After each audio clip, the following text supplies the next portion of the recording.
Good morning, sunshines. Guess who's back? I'm back. I'm back.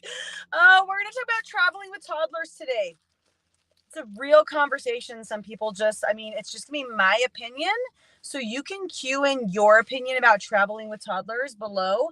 And it'll be wonderful. It'll be wonderful. Let me know if you've done it. Let me know how it's gone. Let me know your suggestions. Let me know if you would ever do it again. And let's compare how batshit crazy we all are. Good morning, sunshines. We do this daily, right? And we jump on, we say good morning, sunshine, hashtag GMS in the comments section, whether it's YouTube or Facebook, or your group, whichever one you're in. Say good morning, sunshine. And then start off by saying something that you are grateful for. I am so grateful for Colorado. I am, you guys. I'm a native to Colorado. I could never live anywhere else. I love visiting other places generally, but I just love coming home to the mountains. So super grateful for that. So start off by sharing something you're grateful for. Do you guys know that if you ever forget your whisk and you're making your tea, you just use a pen? It's the marker. I'm not really sure what's going to happen. My tea might turn purple. I'm not worried about it, you guys. It's going to be delicious. Okay, so say good morning, sunshines. Share what you're grateful for. And then let's dive into our subject today, traveling with toddlers. As you might know, I just went to Mexico. I've been to Mexico multiple times, as a lot of us have. And I've never taken a child. I've gone when I was a child, when I was a senior, and when I was in high school, but that's not really a child, right? So never taken a kid. And we were like, you know what? Kenzie's senior trip. Let's take her. Let's bring a friend. Let's take the whole family. Let's see the baby, see the beach. It's going to be beautiful. And as I said last week, it's going to be an adventure. And an adventure it was. Let's just start off by acknowledging how effing tired I look. You're like, whoa, Cal, you look good. That's right. This is what happens when you go for a week to Mexico with toddlers. You come home looking like this. I need a break. I need a rest. Anyways. Okay, so let's get to the point of the conversation, right? So I'm like, yeah, you know what? Let's just bring the whole family. It's going to be a glorious, beautiful thing. And the travel adventures, as you can imagine, having a lap child and a 3-year-old on the plane, adventure. It's just different. Then getting there. Well, let me just get down to the point. You guys, I don't need to tell you all the stories about exactly what happened. Aside from you knowing that I just didn't sleep for a week. Why is this so sideways? Why am I so sideways? Good morning, sunshine, Eric. It's fine. We'll just let it do that. We'll just let it drip. It's because my kid dumped my pool in drinks. He was just dunking them. At least there were drinks there, right? That's fine.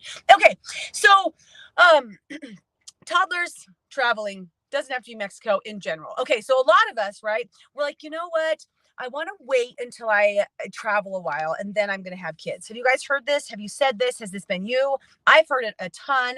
For us, my husband and I, we went on our honeymoon to Jamaica, and 9 months later we had our first daughter. So that was our traveling, that was our experience of traveling pre-kids, right? After that, we have been so blessed to have support from our family to ask for support so that we can have a vacation or a trip a year where we just go and reconnect with just us. Curious if any of you guys do these same things, right? That was our time to just be together. And just the baby's going to have the experience of being with grandparents, right? Beautiful, beautiful thing. So we didn't do the whole, let's take our babies on travel adventures when they were little. We hadn't done that. Now, this round of kids, we were like, you know what? We're so much older, so much smarter, so much wiser. We got this shit. We can totally do this. We'll take the babies to Mexico. So we take everybody. And I'm just going to give you guys my opinion. I want to know your opinion as well. So tell me, what it's been like you and what your experience is. When you say, oh, because this was me. You guys, don't wait to have babies. I would not wait to have babies no matter what, because it's the most beautiful thing ever. But don't wait to have babies. Just travel with your babies. You want to travel a lot? Then travel with your babies. Kids and travels. Toddlers specifically in travels. That's what we're going to go with. Kids when they're older, different story. Toddlers and travels. Premise of this conversation, you guys, is toddlers like routine. Toddlers thrive off of routine. Even if you're like, but I'm super spazzy and I just like to go with the flow. And so my kid's going to learn that too. That's great. And they probably are learning some of those features, but it is statistically proven, scientifically proven that we thrive off of routine. We thrive off of routine too. We would do better if we had some sort of set routine, and it helps us emotionally. It helps with our stability, moving through life. It helps with our health, right? And our kids really thrive off of that. So when you take your small children across the nation, right? And you're like having these wonderful experiences. You're like, let's go see the beach, let's go see the pool, all the different things. It's great, but the overstimulation and the lack of routine can be very challenging for them. So it's like, I was talking to so many other parents, right? Because one evening I'm looking around and it's like, I don't know, 8:30 or so, and these babies everywhere walking around are screaming or crying in strollers or like chaotically running around like my kids. Like I have one screaming in, or one's like sleeping in a stroller, and the other one like seriously like a Tasmanian devil, like running around. Like it was batshit crazy. And what I heard from a lot of us was just like, we just wanted our kids to go and experience it. Guess what? I could have taken my kids to Lifetime, the pool, which is where I was going to do this video, except for it was windy AF out there and you wouldn't have been able to hear me. I could have taken them to Lifetime pool like every day for 5 days and bought them ice cream, and they would have thought they had a Mexico vacation. Like we went down to the beach a few times. We have a beach in our backyard. They don't really right. Like they would have thought they had a Mexico vacation. For them, the irregularity of getting to be in their bed at bedtime and all those different things was really challenging for them. And I'm not saying like to travel or not to travel with kids. I'm just giving my 2 cents, my feedback on what it was like for me, because we thought we were going to give this like amazing experience to them. And yes, did they have fun? Absolutely, you guys. Am I so grateful? You guys know me freaking 100%. Like I'm so happy and so grateful. Also, looking in the future, like it wasn't the best for them. Right. Witten trying to take his nap, not in his own bed, in his own space, wasn't like really condoning healthy behavior for him. They didn't sleep for basically a week. Nap time was a shit show. We tried to do stroller naps. Like we adapted as best as we could, but it's just challenging. Right. Then you throw in the mixture of giving them things you don't usually have at home. We drink water. That's what we drink, water and chocolates, which is basically my protein powder and soy milk. Like that's what we have to drink at home. So they're having like trying pina coladas and, version, obviously, right? Like a Shirley Temple, like eating ice cream, eating sweets. And we come home and they're like so demanding because now they're craving sugars and they've never had that before. Getting them out of their routine. And it's same thing for us, right? Like we get out of a routine, you have to come home, you have to reacclimate, but they don't understand that. They don't know that. It's just like, oh man, why is everything changing for me? I'm choking. It's fine, you guys. My tea is way too hot to drink, even though I'm choking. Let me try it. Let's see if I choke. It's too hot. It's too hot, you guys. Okay. So, just looking at this, and I want to hear, it's hard on stream where I'm at, like to see what your guys' comments are. That's why I can't respond as much.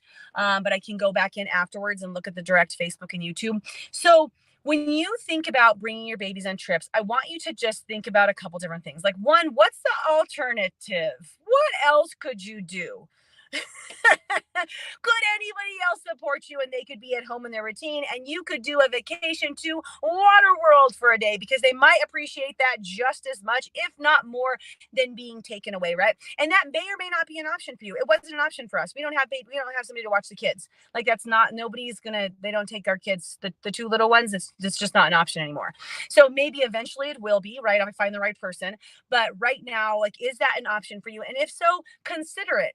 If you are taking the babies, maybe consider where can you find a space where they could be more in a routine. For us, our kids, this is just our schedule. They go to bed at 6:30, between 6:30 and 7:30. So having them out until 9 every night isn't really conducive. So then it was like rock, paper, scissors. Who's going to stay in the room starting at 6:30 p.m. and do room service because you can't go anywhere, right? So that could be a way that you adapt to try to keep them on their schedule and on their routine. Sticking with your nutrition and your general stuff more than I did wouldn't be a bad idea, right? Instead of just being like, it's morning, who wants a pina colada and ice cream? Because that's pretty much what we did. Vacation mode, right? And now my kids are at home like total like shit show. So those are my suggestions. Those are my tips. Those are my truths about traveling with toddlers, you guys. Did I have fun? Yes, I had fun. It was amazing to see my kids, just like playing and being. Did I vacate? Not even a lick of a bit. Not even a lick of a bit. In fact, I am way more tired than I have been in a long time in this very moment. And I'm going to need some recovery amount, just not having slept for a week. But that is what it is, right? It was worth the experience to see them and to have that. And now I know, you guys, and I knew after 24 hours in Mexico, I was like, you know what, honey? We're never bringing the kids to Mexico again now, are we? Until they're 18. The big kids had a freaking phenomenal time. They were so much fun. 1-year-old, 3-year-old, they don't even know what they're experiencing. Okay, you guys, till Disney, I'm not taking those babies anywhere. Just kidding. I don't really know. Maybe I will. I'm not sure.